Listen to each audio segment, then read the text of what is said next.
Hello, everyone. Thank you so much for coming to our Contagion Cultures webinar, September 22, 2020. We're broadcasting from the traditional territory of Anishinaabe and Haudenosaunee, and Queen's University was inaugurated here in 1841 by Queen Victoria. Thus, this institution of higher learning that aims to further our nation of Canada and our world in a plethora of ways is also an imperial project. We're grateful to learn and to work here, and we need to remember this history and strive to right wrongs against Indigenous and many other peoples that continue to this day. We hope that this series, which aims to incorporate and further various ways of thinking about how to best live with all of the planet, works in this direction. Contagion Cultures is a Faculty of Arts and Science collaboration between the School of Policy Studies and Languages, Literatures, and Cultures with Queen's University Library providing substantive support. The talks are streamed Tuesdays at 4 p.m. Eastern and last about 50 to 60 minutes, and we've decided to continue this series until at least the end of the winter term 2021. Queen's faculty are welcome to contact me, jhosek@queensu.ca, if you would like to participate. We'd love to consider your voice. We hope that audience members pre-register and join us each week, and please distribute to all sorts of listservs and so forth where you're connected and you know that there might be interested audience members. Queen's Contagion Cultures lectures helps to make sense of this pandemic through which we're living, through the expertise and insights of arts and science faculty members. This public-facing series leverages the powerful tools of humanistic analysis to grapple with our turbulent times. Today, it's my pleasure to introduce my colleague and friend, Elizabeth Hanson. Elizabeth Hanson is a professor of English at Queen's, where she teaches Shakespeare and early modern English drama. Her research concerns drama and the social place of learning in letters. Her talk today is entitled Shakespeare, Contagion, and the Fluidity of Identity. Please submit questions in the Q&A that you can find in the lower middle of your screen. If you can't see the button, be sure to hover so that it'll come up. And as web attendees, as you probably by now know, having been to many of these events, you're both invisible and muted, and we welcome your typed questions for the Q&A, however. So without further ado, I'll hand it over to Elizabeth Hanson. Thanks, Jen. I apologize. You are now about to watch me manipulate tech, which will be, as always, awkward. And with any luck, I am going to not have the complete faceplant that one so dreads in teaching, but, okay. In April, the COVID-19 pandemic begat a flurry of journalistic pieces on Shakespeare's relation to epidemic illness. And they made mostly the same point. I think they were, kind of fluff and filler. Shakespeare was familiar throughout his life with deadly contagion, especially bubonic plague, which recurred at intervals in Europe from its devastating emergence in 1347 as the Black Death, killing over a third of the population, until its last outbreak in Marseille in 1720. For Shakespeare, the plague was not only a terrifying threat to life, but a financial hazard confronting the early modern commercial theater, the institution through which he made his living. While the vector of transmission, rat-borne fleas, was not known, authorities grasped that public assemblies accelerated contagion. So when plague deaths exceeded 30 or 40 a week, the London theaters closed.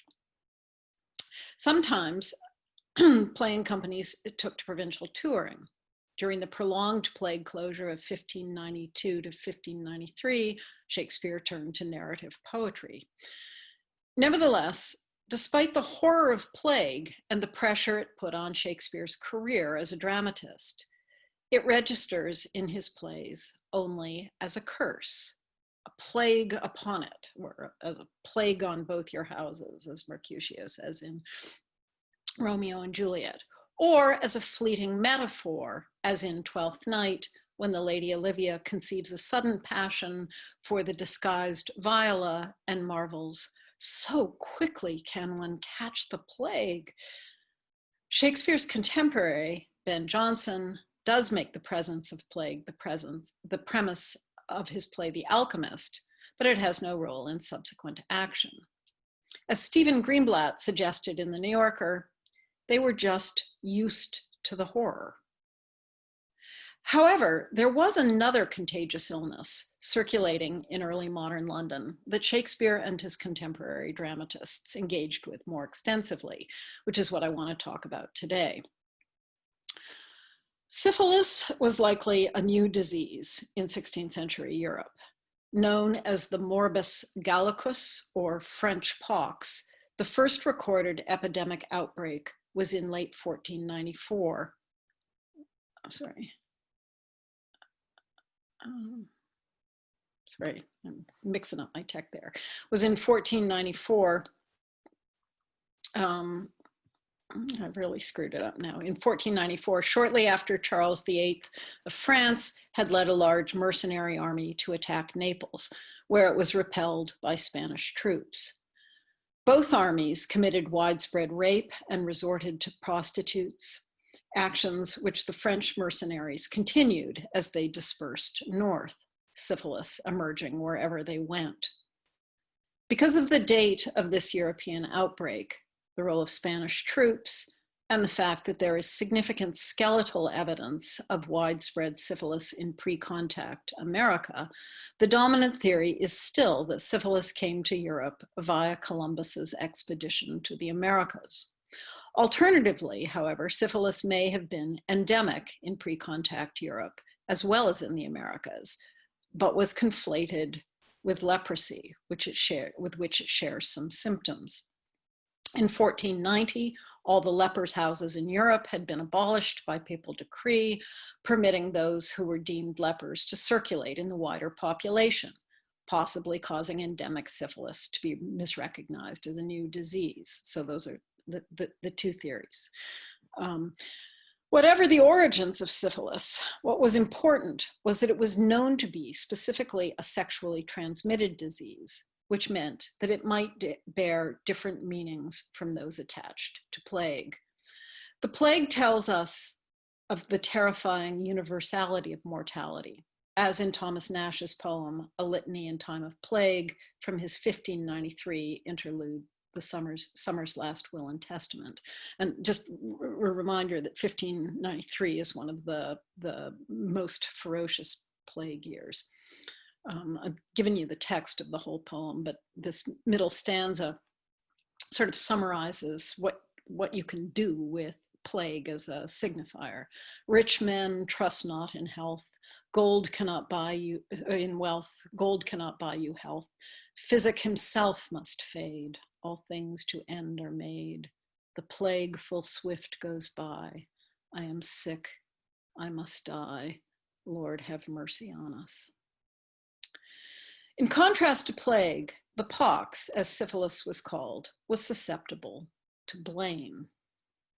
In the words of William Clowes, who wrote De Morbus Gallicus, 1579 treatise, title means On the French Disease, which was one of several such treatises on syphilis, the pox spreads through, quote, the licentious and beastly disorder of a great number of rogues and vagabonds, the filthy life of many lewd and idle persons, both men and women, about the city of London, and the great number of lewd alehouses, which are the very nests and harbors of such filthy creatures. This book, incidentally, advances the argument that Columbus's expedition introduced syphilis into Europe, although the point is to demonize the Spanish rather than the Amerindians. Spread by the stinking sin of venery, unsurprisingly, syphilis is read in this early public health literature as God's judgment, anticipating the response of evangelical Christians to HIV/AIDS 400 years later. However, while there are plenty of treatises and some literary texts that follow this predictable line, The handling of syphilis in the drama of the late 16th century, on the whole, is more complicated. Syphilis tended to be matter for satire or satirical comedy, a generic framing that bespeaks the fact that the disease and the commercial theater were alike attributes of a distinctively urban and urbane masculine culture. The theaters occupied parts of the city known as the Liberties, where brothels were also located. But this is not to say exactly that the theaters and the brothels which spread syphilis were alike forms of illicit entertainment. I'm just going to pause. The picture here is of what were known as the stews, the bankside brothels, the brothels that were on the south bank of the Thames, where the Globe and the Rose theaters also were, and they were called that because they combined bathhouses with brothels. And interestingly, soaking in tubs later became one of the treatments for syphilis. So, you know, it's a kind of odd image because it gives you kind of cause and treatment in a single position, sitting in a tub. So the reason that the two things are associated is simply that their proximity had to do with uneven regulatory conditions arising from the historical relation between the church and the city. Nevertheless, an influential subset of the audience for commercial theater were younger men, many associated with the Inns of Court, or which were the London law schools, a group that also incidentally furnished clients to brothels. By the turn of the 17th century, there were theaters that catered specifically to this audience subset, with satirical comedies performed by prepubescent and teenaged boy actors. One of these comedies, Francis Beaumont's The Night of the Burning Pestle, 1608 play, stages a conflict between the tastes of this male audience and those of less literate London citizens that shows how syphilis could function to delimit a certain kind of masculinity. The play is dizzyingly self-referential, its aim being to make theatrical taste an object of representation. At the beginning of the play, a grocer's wife, who is of course actually another boy actor, jumps up, interrupts the prologue, and demands something to her taste, which turns out to be a ridiculous chivalric romance starring her apprentice, Rafe. Like a London Don Quixote, and the play's apparatus explicitly alludes to Cervantes, Rafe, dubbed the Night of the Burning Pestle, careens through the London setting of the original play, seeking adventures, and at one point confronts the giant Barbarossa, who is actually a London barber. In early modern London, a barber was actually a barber surgeon, a practitioner who cut hair, shaved beards, pulled teeth, and offered treatments for syphilis, including, as I earlier mentioned, sweating in tubs, cutting away necrotic flesh, and fashioning false noses, because tertiary syphilis causes cartilage to deteriorate and people would lose their noses.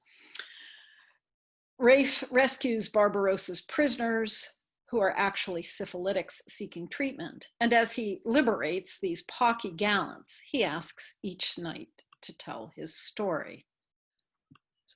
So the knight comes forth and tells the sad story of Sir Pockle, and you can read it as I continue. The joke in this passage, Sir Pockle riding hard this way, which is a dirty joke, upon a trotting horse, his bones did ache, etc. It is at Rafe's expense, since the audience recognizes the knight as a syphilitic London libertine, not any kind of chivalric hero. And indeed, the burning pestle on Rafe's banner, a sign he has chosen in honor of grocers who ground spices with a pestle, it's recognizable as a syphilitic penis. Syphilis functions here to distinguish a corrupt and pocky London from the idealized honor of the city that the citizens want celebrated. But the point is not to reprove the sexual vice that syphilis discloses. Rather, the syphilis jokes invite the male audience to discern the real, and in the process, to experience themselves as men of discernment in comparison to Rafe and the citizens. That is, they reframe a status distinction as an epistemic one. But this honor is a bit dubious, since the distinction between discerning gentleman and naive apprentice is accomplished through the abjection of our friend here, Sir Pockhole, in whom a few in this audience might have discerned their future. And this power of abjection is accorded in the play to the naively unfiltered grocer's wife, who, confronted with Sir Pockhole, simply orders, "Send him away, for in truth his breath stinks." As many critics have noted, the play is undoubtedly a satire, but it's unclear exactly what is being satirized. The implication of syphilis in distinctions among men, distinctions often made with the help of women, also emerges in Shakespeare's treatment of the disease, which I will discuss in the remainder of my time. Like plague, syphilis never really features in the plot of a Shakespeare play, but unlike plague, which only functions as an expletive, pox is on occasion present as part of the scene, especially as a ready metaphor in the mouths of characters who are denizens of places where syphilis circulates, such as brothels or military encampments. Shakespeare, it should be noted, is a poet as well as a dramatist to a degree and in a way that distinguishes him, I think, from most of his fellow early modern dramatists. His plays not only present compelling characters and thematically rich dramatic situations, but also use figurative language to pursue complex investigations of philosophical questions or existential predicaments.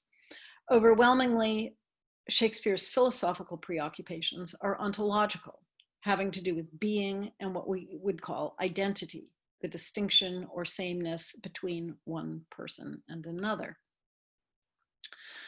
One obvious reason for this preoccupation is Shakespeare's trade as an actor and dramatist, which was founded on the capacity of one person to impersonate another.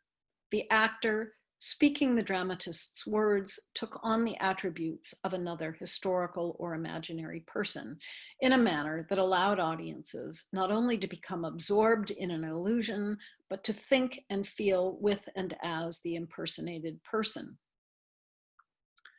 This acting practice, with its emphasis on feeling with and as another, was subtended by the education in rhetoric and poetics that Shakespeare and many men in the urban audience experienced at humanist grammar schools.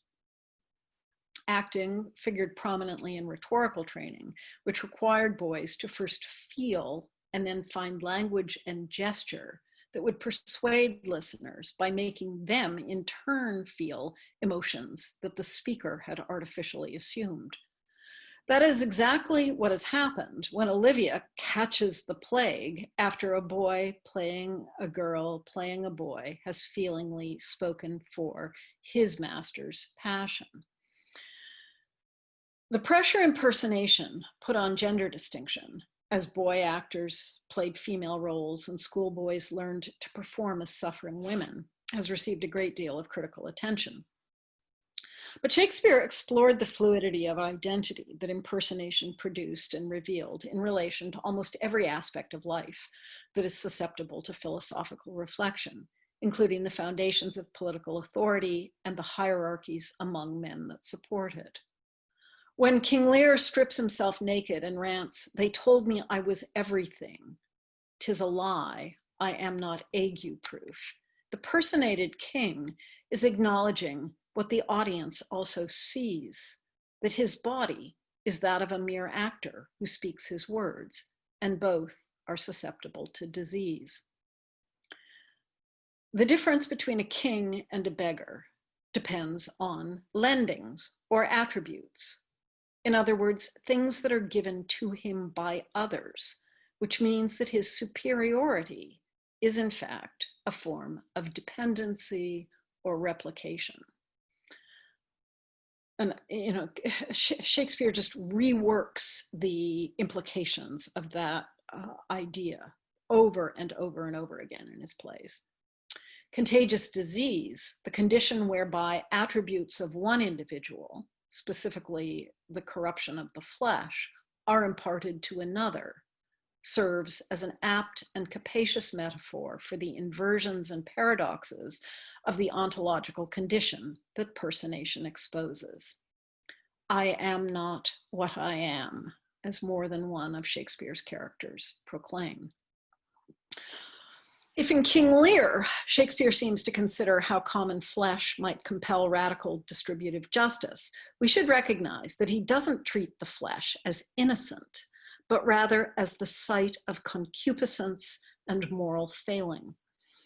What makes this otherwise banal idea interesting is the rigorous exploration it occasions of possibilities and strategies for social and political order that concupiscible intemperate lust as an ontological destabilizing condition makes available. That phrase comes from Measure for Measure, the play to which I will turn in a moment. First, though, I want to consider another play that, like Measure, uses syphilis to demonstrate the cultural politics of universal male concupiscence.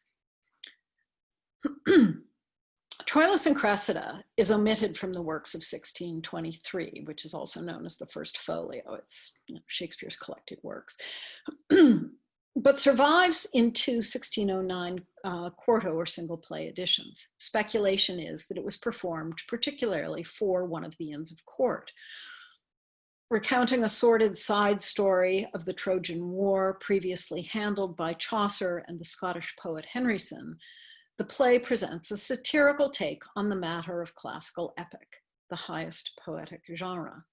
It tells of the affair between Troilus, junior prince of Troy, and Cressida, the daughter of a Trojan priest who has defected to the Greek camp and is left in the care of her uncle Pandarus, who brokers their affair. Pandarus arouses not only their courage, but also their desire for one another by salivating about the hotness of each in the presence of the other.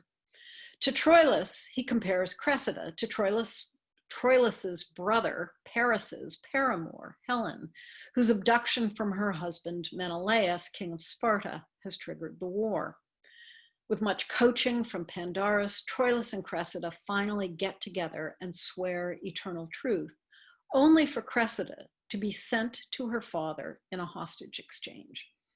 In the Greek camp, she becomes the lover of a Greek, and Troilus sneaks across the lines to witness their coupling.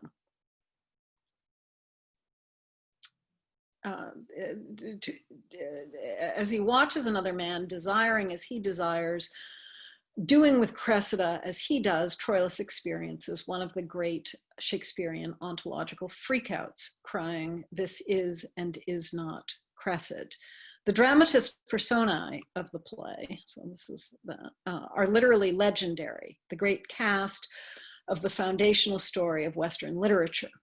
Ulysses, Achilles, Nestor, Helen, Hector, Priam, Cassandra, etc., etc. They function as the absolutes against which all subsequent warriors, kings, beautiful women, doomsayers, etc. will be compared. Even Troilus and Cressida possess this primacy. Any Elizabethan schoolboy would have known what it meant to say someone was as true as Troilus or as false as Cressid, or to call someone a pander. But what the play relentlessly drills home as the various characters confront the quagmire of the Trojan War is that they are essentially nothing, as is the casus belli, except insofar as the ongoing conflict produces greatness effects. The railing satirist, Thersites, sneers, "All the argument is a whore and a cuckold, a good quarrel to draw emulous factions." And earlier in the same scene, he connects this sordid casus belli to syphilis, vengeance on the whole camp, or rather the Neapolitan bonache, for that, methinks, is the curse depending on those that war for a placket. Placket is a slit in a petticoat, so you get the point. And later, as he spies on the scene where Troilus spies on Cressida and Diomed, Thersites snarls, still wars and lechery, a burning devil take them. In the world of this play, where men desire women only if they are sharing them and establish their heroism by fighting over them, syphilis stands for the loss of difference paradoxically produced by every effort to achieve distinction. The play ends with Pandarus, the go-between, passing his own bone ache to the audience, thereby making himself an emblem for the play's social logic. Troilus and Cressida is the subject of a famous 1974 essay by the great anthropological critic René Girard, explaining his theory of mimetic desire, of the structural flaw that attends cultural order as a differential system. It animates in individuals the desire to differentiate themselves, to establish complete authority, in his words, which they do, which they do by emulating others who they believe possess such autonomy, thereby causing, quote, a cycle of reciprocal violence that spreads literally like the plague, unquote. And then in another passage he notes, the distinctiveness of plague is that it ultimately destroys all forms of distinctiveness, unquote, exposing, and again, in his words, the essential arbitrariness of cultural differences. Reading this essay 35 years after I first encountered it, a couple of things strike me. One is Girard's insouciant observation, quote, this metaphor is endowed with an almost incredible vitality in a world where the plague and epidemics in general have disappeared almost altogether. Wow. But another is that he collapses syphilis into the plague, effacing what Shakespeare makes clear, that his concern is not distinction generally, but masculinity, established through possession of contested women. Moreover, the driver of the contest is market logic. In a debate with his brother, Hector, Troilus accuses Hector, who has argued that Helen's intrinsic worth is negligible, of weighing their father's honor, quote, in a scale of common ounces, unquote, and asks, what's aught but as 'tis valued? He thereby lays out a commodity theory of value. In a symmetrical conversation in the Greek camp, Ulysses proposes, quote, let us, like merchants, first show foul wares, so that the luster of the better shall exceed, unquote. His name for that imputed luster is attribute. Pandarus, representing the players in this passage that you have here, as the epilogue, is at last a London trader in the flesh as he passes the bone ache on to the Inns of Court audience or to that of the commercial theater. For all the martial antiquity of the Trojan setting, the ontological malaise that besets the play is not, as Girard argues, a problem of human culture generally, but specifically both modern and gendered. Measure for Measure takes the urban sex trade that Pandarus evokes as its setting. While nominally set in Vienna, critics argue that this is a thin cover for London with its suburban brothels, but where the problem of indistinction, which syphilis marks in Troilus, implicates the market, in this play, the focus is on politics. The plot concerns efforts by the Duke, who has let the sexual mores of Vienna decline by not enforcing strict statutes and biting laws, to reimpose order on his city so that he doesn't have to wear the political fallout from the crackdown. He thus feigns a diplomatic mission and leaves the precise Lord Angelo as his deputy. An ideologue of virtue, Angelo ferociously cracks down on all extra-legal sex, which includes condemning a young man, Claudio, to death for getting his fiancée with child.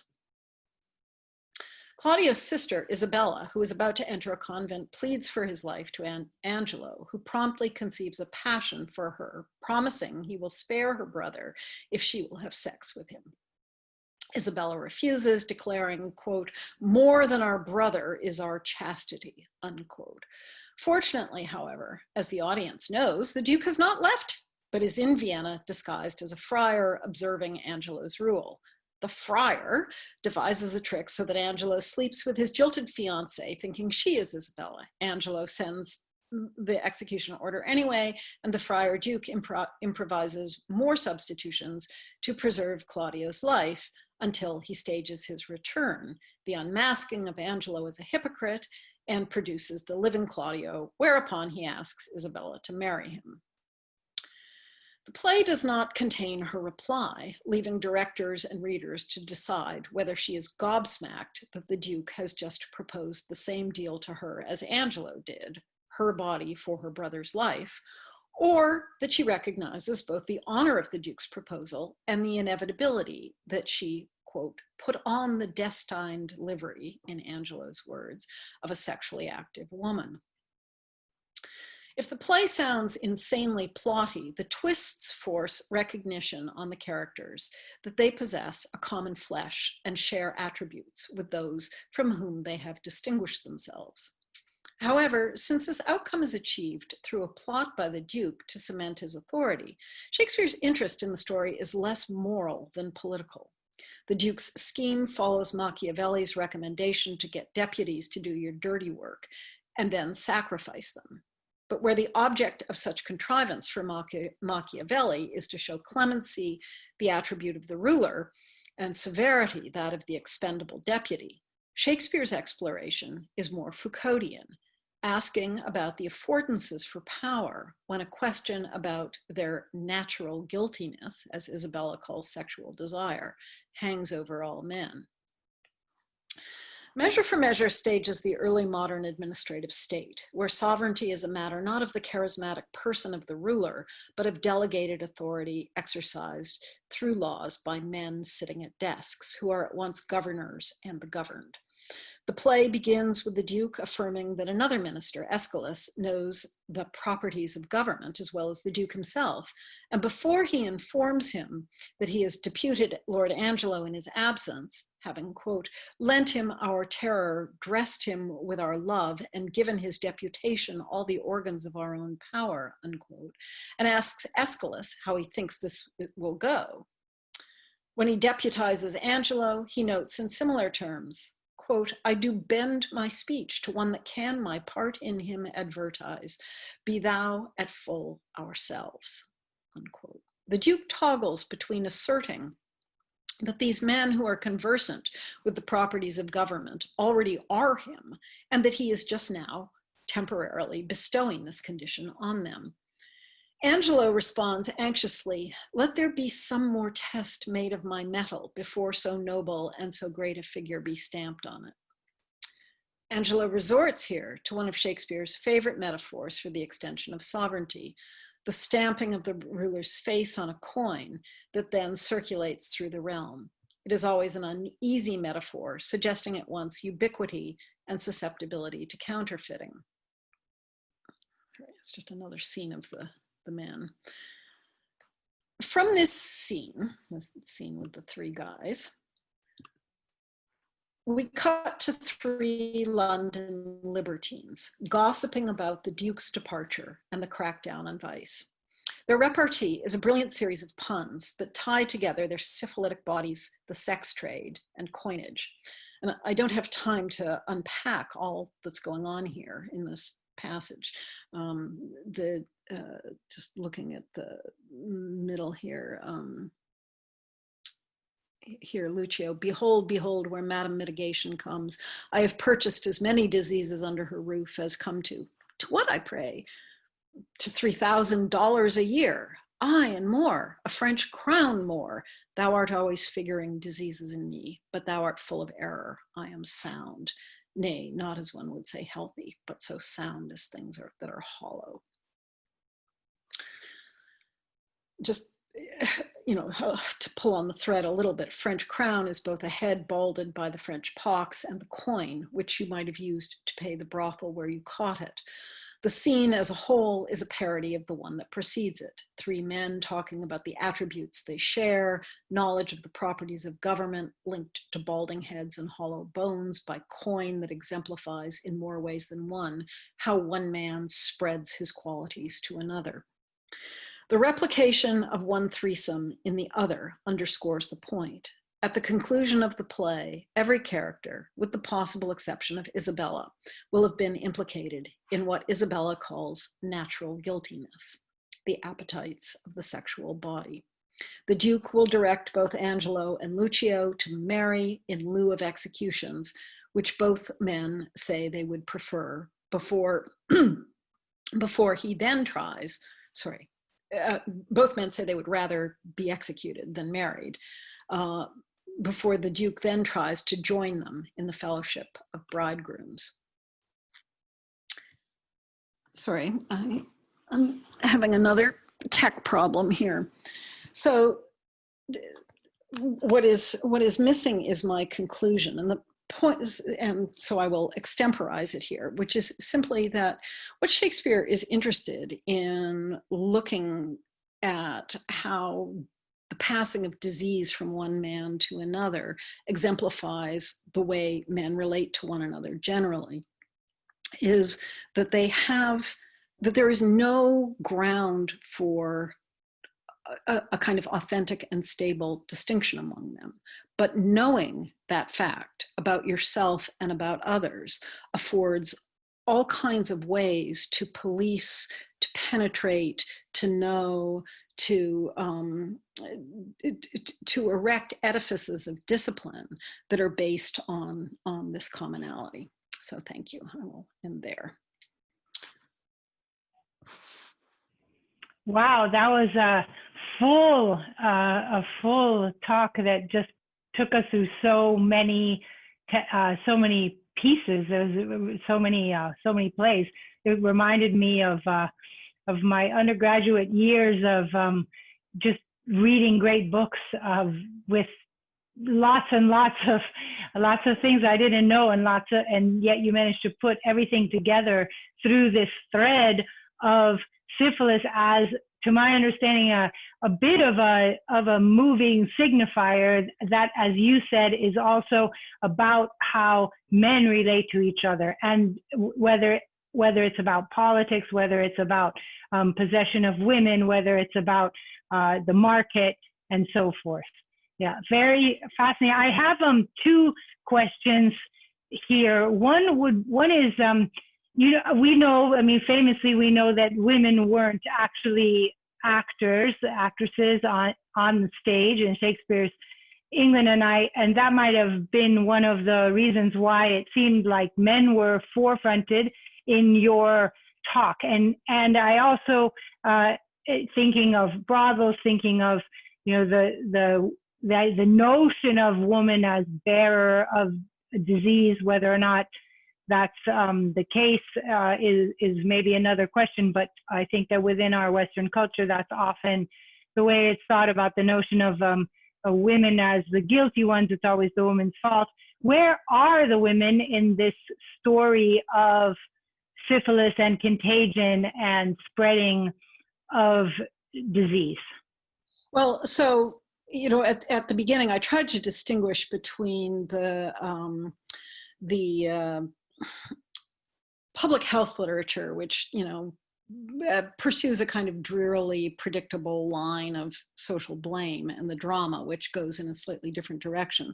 But even in other texts, women get let off the hook, or, the writers are not that interested in pursuing a kind of medieval misogynistic line, beware the women, they do everything bad to you, including, give you syphilis. And instead, because humanist culture, I think, is so deeply interested in policing men, particularly aristocratic men. Very early on, Erasmus, for instance, writes a piece, and I can't remember, title is just gone from my head, that is all about the terrible action of aristocratic parents who would marry their daughter who is healthy and innocent, to some pocky nobleman who is going to kill her because of his vice. And that, that sense that this is something that men carry,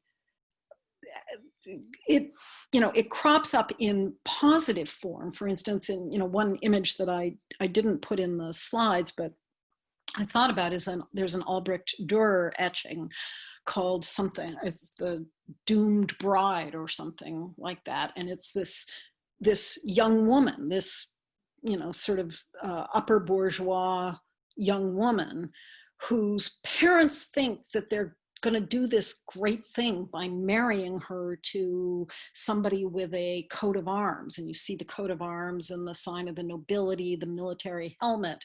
And what's actually embracing her is a skeleton, is death. And so that, that is one stream in the, in the literature. But the plays, it's just not very interesting to go the misogynist route. It's not, it doesn't have analytic force about how the world is constructed. It's like you blame the women and you're done. And so if I had, if I could just bend people's ear forever and ever, I think one of the things that's really interesting about Measure for Measure is that it's got this nun who's at the center. And one way you can read the play is that she is like Angelo, a person who doesn't get it, that we're all sexual beings, that there's no escape, that you, that's how you embrace your humanity, is that your blood is not ice. But the plot doesn't really work that way. She doesn't have to sleep with him. She doesn't sully herself. And we don't even know at the end if she says yes to the Duke, or are you kidding me? And that the point is the Duke's, the Duke's concupiscible lust, the fact that he is doing the same thing to her as Angelo, which is the way I tend to read it. During your response, we got from a chat from Margaret Papineau on a very similar topic, and it's so well phrased. I don't know if you're reading it, that I feel like I should read it again. I should read it out, even though the topic is rather similar, because it's the different valence might get you to talk particularly also about the way that about women's relationship to sovereignty and politics. It says, thanks, Elizabeth, so interesting. You really focused on masculinity, and I was really compelled by your relating a political order stamping to passing of disease. Women are implicated in the latter, but what about the former? How do women figure on Shakespearean notions of sovereignty and political order? I don't know whether that gives you a different approach or whether that would be a... Well, it wouldn't, it would take us away from disease, but towards something that is related, which is blood. And, I may, as soon as I go away from this talk, I will probably think of a completely different answer. But the first place that my mind goes is to Margaret, who asked this question in the first tetralogy of the history plays that are about the War of the Roses. And Margaret, the she-wolf of France, the wife of Henry VI, is this sort of demonized figure in the political world. And the reason is that she is for her family. She represents this really, I would think in the 16th century kind of, was understood as a kind of primitive politics that is about blood feuds and bloodlines and is a kind of retro aristocratic notion of what power is, and is quite different from the thing that the dudes are talking about in the first scene of Measure for Measure, the properties of government, this thing that is much more clerical and booky, and that you get from reading Machiavelli and reading Livy and reading Tacitus, and thinking with your brain about how you build a state. And, in the latter part of the 16th century, this is why I think these men at desks are interesting in Measure for Measure. That's the great Tudor achievement. We see the flashy body of Elizabeth in her big dresses.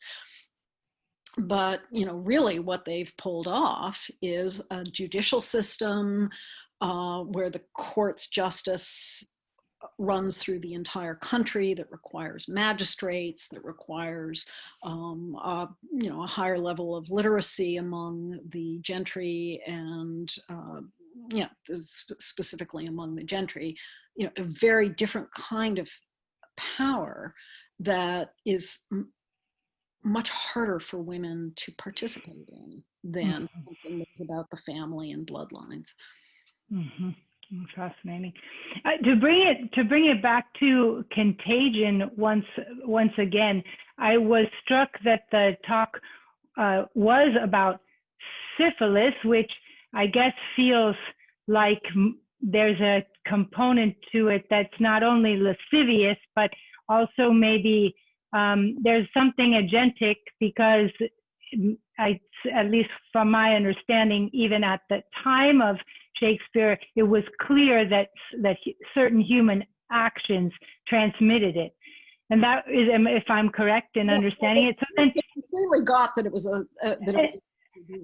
and so I wonder whether, I wonder, juxtaposing that with the plague, it seems like, from what I understood, that maybe the one reason that the plague didn't seemingly give much symbolic purchase, and therefore isn't represented as in so many differentiated manners as syphilis, is precisely that it's not clear who it'll strike next and how it's transmitted. There seems to be no control over it. It's simply a scourge. I wonder if you can say more about that.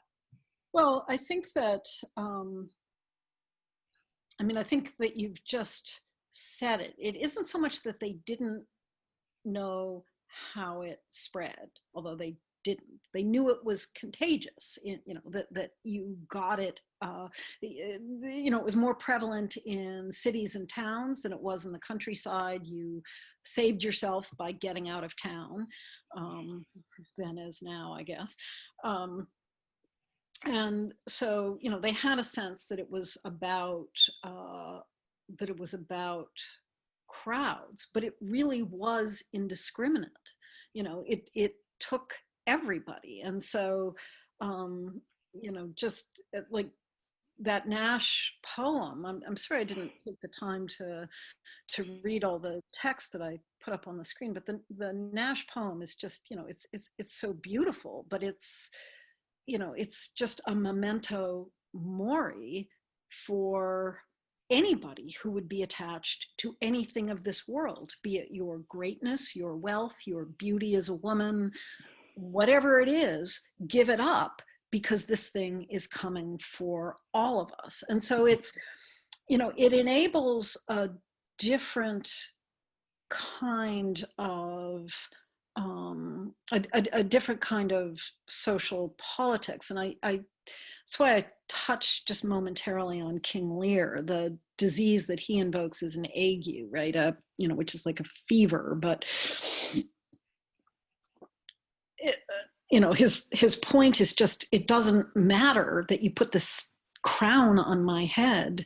My body is the same body as a beggar, and it's going in the same place. So you don't have to, like, what they knew about syphilis differentiated it probably from all other diseases in that they knew it was connected with sex. Mm-hmm. The rest of them can all signify a kind of universal human condition. Syphilis specifies something specific. Sorry. Oh, well, and it's related to human interaction in a way that is maybe, let's say, more, it's variegated, but it's specific. It's somehow agentic. It's individual, it's communitarian, but it's circumscribed in that way, and it's somehow under some sort of control, and then therefore maybe easier to make meaning of in the ways that you were so eloquently describing in your talk. So, Jen, I noticed there's other questions. The English department. Margaret writes, you can catch it by desiring what someone else desires. Yes, that's right. And that, that's why René Girard was so interested in Troilus and Cressida, but he doesn't address the fact that it's syphilis that play is concerned with, or that it evokes over and over again, and not the plague. But Jen, there's questions from yes, there are two quite eloquent questions. Sam McKigney, I'm curious about how sexual violence plays into the moral dimensions of syphilis as it is discussed in the plays and the social discourse. Does the discussion reckon with not simply lascivious desire amongst men as a reality of the flesh, but with the way that rape, as military conquest or otherwise, is implicated in the disease's proliferation? Man, I wish I could go on at length, Sam, but the answer is no. They never talk about that, even though, obviously, going with there is much more evidence for the Columbian contact theory than this was hidden leprosy theory. And it's obvious that that's about sexual violence. Columbus's men raping women in Hispaniola, Spanish soldiers raping women in Naples, the French mercenaries also raping women, and they just, it's just not, doesn't get picked up. Very interesting. And we have also Owen Kane. So distinction here isn't about a particular declaration of proper order and behavior, no measurement raised supreme, rather a metaphorical system of exchange in shared fallibility that justifies a culture of male behavior? Does this mean then that, as so often happens, when a male character declares the importance of a particular order, as Odysseus does in Troilus, and then ends up as an example of falling short of that standard, this falling short helps cement ties among a social group rather than dividing these male characters apart based on how they do or don't adhere to a code of behavior, despite Angelo's best efforts to the contrary. So the mentions of syphilis, at least in measure, seems to bring these male characters together through jest. Yeah, it Elizabeth? does. Yeah, so yes, it does bring them together. They're all connected. They've all shared the same women, and I think the ending of the play, which is for those of you that haven't read it, it's one of those Shakespeare Noah's Ark thing where there's 4 married couples, and there's, particularly at the upper end, there's this kind of creepiness about it, because the Duke claims Isabella, the one that Angelo wanted, and then he hands off to Angelo, the woman he actually slept with, who was his fiancée Mariana, and says, I have confessed her and I know her virtue, because he's been running around disguised as a friar. So it's a completely illegitimate confession. And it's just it's so creepy and knowing. And so, yeah, they're, cemented, but there's nothing, there's nothing about the cement that is attractive. It's not some kind of brotherhood of favors and privilege, but a system for, a system for domination that always has the potential to invert itself. Fabulous. Great.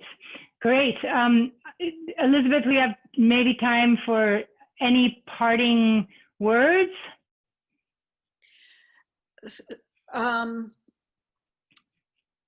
No, I think I've said my piece. Just the last question was about homosexuality, about HIV/AIDS, and